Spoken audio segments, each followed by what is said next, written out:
আমাদের এই জগতে কিছু কিছু সংসারে দেখবেন দুই একটা করে বোন থাকে, মানে চেয়ারম্যানের মতন। বিয়ে দিলেও দেখবেন বাপের বাড়ি আইসা মাতব্বরি করবে। যখন ভাই বিয়ে করে ঘরে আনে তখন বাইরবুর অনেক দোষ বিছরায়, বাইরবু এইটা করছে, বাইরবু এইটা করছে, এরকম দোষ বিছরায়, ভাইয়ের কাছে বিচার দেয়, বাবা মারে কয় টাইট করে রাখবা, এরকম করবা ওইরকম করবা, বাবা মাকে শিখিয়ে দেয়। কিছু কিছু শ্বশুর শাশুড়ি আছে মেয়ের কথা ধরে ছেলের বউয়ের সাথে খারাপ ব্যবহার করে।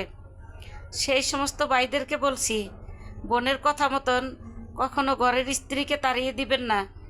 একটা কথা মনে রাখবেন, আপনার স্ত্রী আপনার সারা জীবনের সঙ্গী, আর আপনার বোন 2 দিনের অতিথি।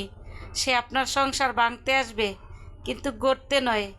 অনেক বোনেরা আছে বিষাক্ত সাপের মতন। আমি জানি আমার কথাটি অনেক অনেক বোনের খারাপ লাগবে, কারণ যারা এই ধরনের ব্যবহার করে ভাইয়ের বউয়ের সাথে, তাদের সত্যি কথা শুনতে ভালো লাগে না। কি কথাটা সত্যি কি না, উত্তরটা আমার কমেন্ট বক্সে চাই, প্রিয় কলিজার ভাই ও বোনেরা।